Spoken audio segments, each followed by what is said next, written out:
Where are you at in life? Do you have really everything you want? Or do you have nothing at all? Do you have power and prestige and position, possessions, backing, network, connection? Or do you have none of those things? And you're living really just with a life full of bad choices? Or is it somewhere in between, or an odd mixture of both? I want to tell you a couple of stories and see if they sound familiar to you. There was a man who had it all. He had everything that you could hope for in life. He had power and prestige and position. He had real clout in the community. He had connections. In fact, he had the respect of those who were very different of him. And yet, with all of that, he was unable to do the one thing that he really wanted in life. He wanted to see a dear friend of his, a servant of his, who was very sick, to live. You see, he was on the brink of death. What would this man do? Position and power and connections can't bring life. And then there was a woman. There was a woman who had filled her life with very bad choices. She had nothing in terms of prestige. The community despised her. Possessions, she has practically none. What little she has, she can probably carry with her in a pocket. Does she have something in the way of hope for the future? No, the past has paved the way for her in that. It's only downhill for her. What will she do? These stories are not preacher stories that I made up, nor are they even just real-life experiences of people that I'm thinking of right now that have names. They actually form the start and the end of a chapter in our Bible. It's Luke chapter 7. Luke chapter 7 is what immediately follows Jesus' Sermon on the Plain. That sermon, he speaks to his closest disciples and for a large crowd that is overhearing what Jesus is telling them, and so he's speaking to both. He's telling them very plainly and in a very unvarnished way what it will cost them if they want to become one of his followers. What it looks like to be a disciple of Jesus is the way we would put it today. If you want to be a Christian, what's at the center of being a Christian? And it's in the next chapter, that is, as soon as Jesus finishes preaching, that we begin to be told what it's like to respond to what Jesus says. You see, we all respond and react to Jesus, no exceptions. We either believe him or we don't, or we just refuse to make up our mind. We're a theist, an atheist, or an agnostic. But it doesn't matter which of those three you choose, you're still making a response or a reaction to Jesus. What will you do with Jesus? You must do something with him. Luke chapter 7 is really the beginning of three chapters, chapter 7, 8, and 9, of a sustained, concentrated collection of all kinds of responses from all kinds of people to Jesus. There's nothing like it anywhere else in the Bible. There's over 36 instances of people's reactions to Jesus in those three chapters. It's there for us to identify with. It's not merely a historical record. Jesus was then and there, and this is how a number of people reacted to him. It's there so that we can identify. We can find ourselves in those responses. Oh, I've thought that. Oh, I've said or asked that about Jesus. And we have an opportunity to learn. And we feel a call to lean more in to Jesus' words and to investigate his ways. Who is this one? You know, Jesus' reaction to these two people is remarkable. It's fascinating, intriguing to me. The centurion with a sick servant about to die, Jesus heals the servant from a distance.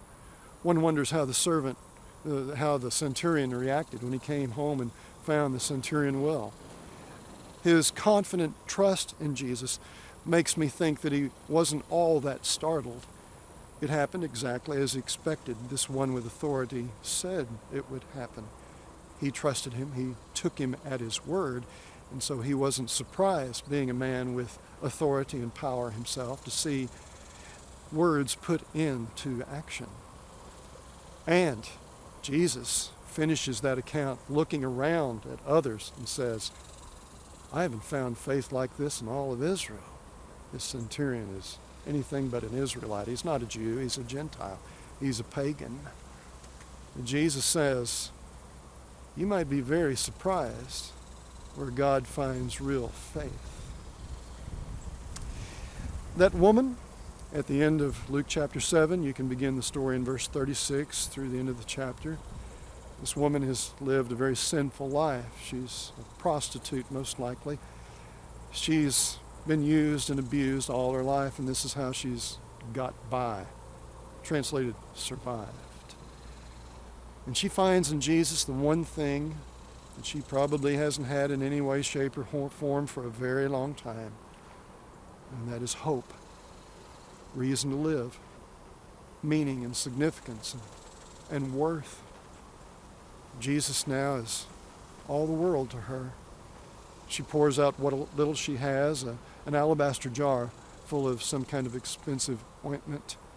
You might say it's her life savings, most likely. She carries it with her.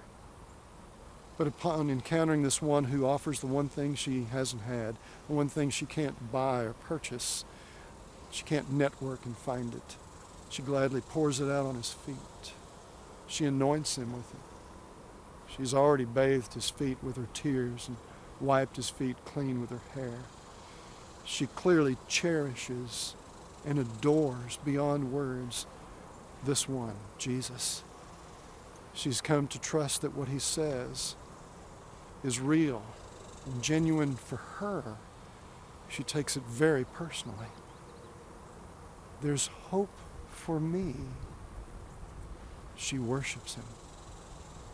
I love the way the story ends. Jesus looks her right in the eye and says, your faith has saved you. Go in peace. The thing that she would have wanted and hasn't had for a long time, she finds. Peace for the future. And the thing that she could not even imagine can be true. Deliverance and rescue, salvation. She receives from the Lord's own lips himself, right there to her face, for the present and the future, no matter the past. This is where we all are. It matters not if we have it all or if we have nothing at all or somewhere in between or a mashup of it all. We all need to trust the Lord. He's the only one we can turn to because we all face death and life.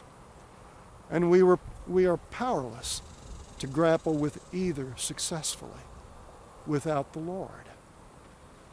We need Jesus Christ, the Son of God, in our life. It will bless us, and it will bless those we love. It will bless all we encounter. It will save us in every way, shape, and form. It will breathe new life into us in every possible way. You could say I should have said him, Jesus. But I say it quite deliberately now because I'm thinking about his words. This is what made the difference to the centurion and the sinful woman, is what Jesus said. What Jesus said reveals who we are. You know, in the very next chapter, in Luke chapter 8, we're told a very familiar story. It's the parable of the sower and the seed. A farmer goes out and scatters seed out to hopefully grow, and the seed lands on 4 different kinds of ground. Only one of the 4 kinds of soil is truly good soil, and the seed can take root and grow and produce it does. Jesus, characteristically as he often does, doesn't tell the reason he tells the story. It seems pointless or a point of curiosity to those who hear it. The disciples are mystified by it, and they take Jesus aside privately and say, "Great story, sup?" And Jesus says, "I was talking about human hearts. You see, what I have to say is like good seed, and it's scattered, and it falls on all kinds of human hearts. And what you do with what I say is telling. It reveals what kind of heart you have.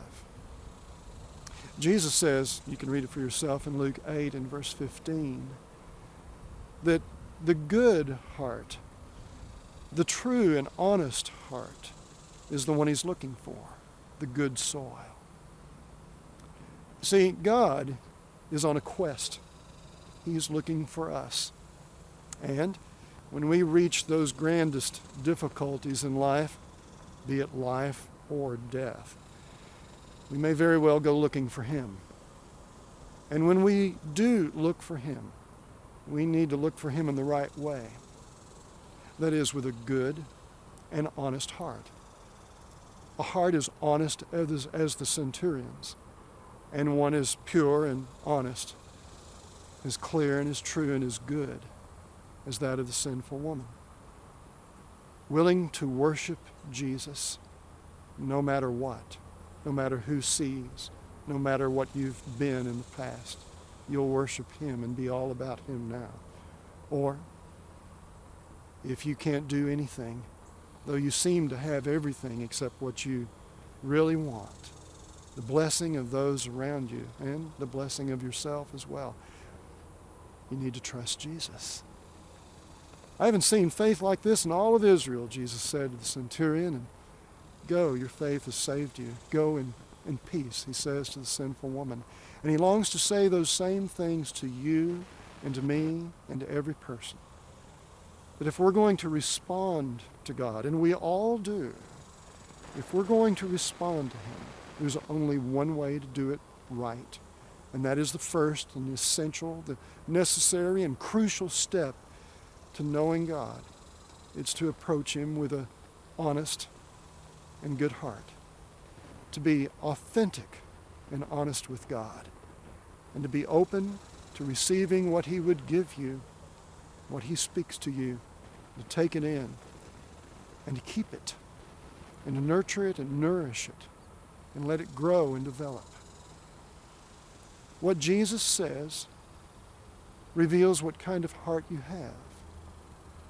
And are you good and honest enough to face and own up to the kind of heart you have? And if it is a good and honest heart, it will be one that embraces Jesus' every word and way. You'll worship him.